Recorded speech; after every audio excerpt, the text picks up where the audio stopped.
एक कहावत बड़ा मशहूर है कि जनता की ताकत ये होती है कि जब चाहे सरकार बना भी दे और जब चाहे सरकार गिरा भी दे।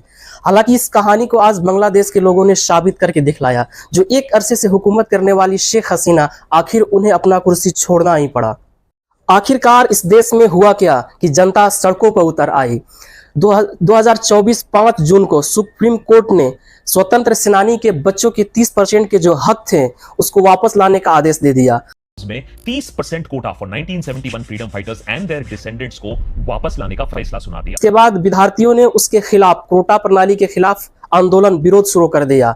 उसके बाद ये आंदोलन सरकार के हिंसक के प्रतीक और सरकार के खिलाफ हो गई। बांग्लादेश के स्टूडेंट ने कोटा प्रणाली के खिलाफ आवाज उठाया, उसके विरोध में आंदोलन किया।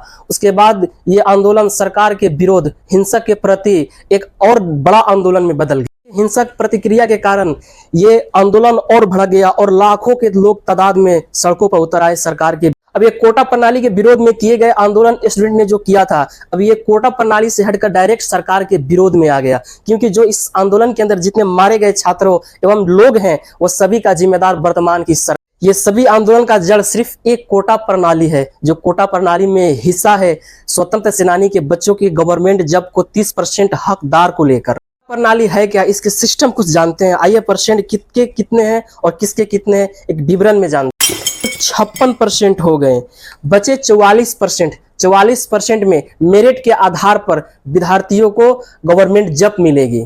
30% को लेकर जो फ्रीडम फाइटर के बच्चों के हक है, इसके विरोध में 2018 में भी आंदोलन किया गया था, जिसमें इस परसेंटेज को घटाकर माइनस करके और 5% पर ला दिया गया था। लेकिन इसको फिर 24 में 30% देने के कारण आंदोलन का जड़ बन गया। कौन? जिनके बच्चों को आज भी 30% की नौकरियां फिक्स रखी गई है। इसके बारे में, इसकी जानकारी के लिए थोड़ा हमको पीछे जाना पड़ेगा। चलते हैं इसकी पूरी जानकारी के लिए कुछ साल पीछे।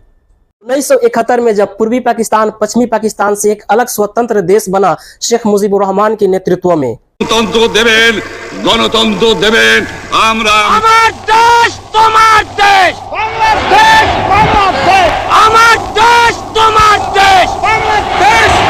जिस टाइम पूर्वी पाकिस्तान पश्चिमी पाकिस्तान से एक अलग कटकर देश बना बांग्लादेश, उस टाइम जो लोग बांग्लादेश बनाने के लिए जो लड़ रहे थे, जो जंग लड़े, जो लड़ाइयाँ लड़ी और शहीद हुए, और जो लोग उस नेतृत्व में शामिल थे, वही लोग फ्रीडम फाइटर हुए। उन्हीं के बच्चे 30% के हकदार है, जिसके विरोध आज आवाज उठाया गया है।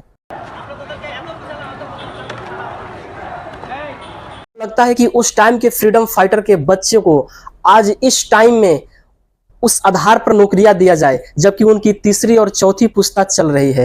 हालांकि देश के अंदर इतने बेरोजगार स्टूडेंट बैठे हैं जो डिग्रियां हासिल करने के बाद भी बेरोजगार हैं, क्योंकि 30% हिस्सा ये लोग ऑलरेडी लेकर बैठे हुए हैं।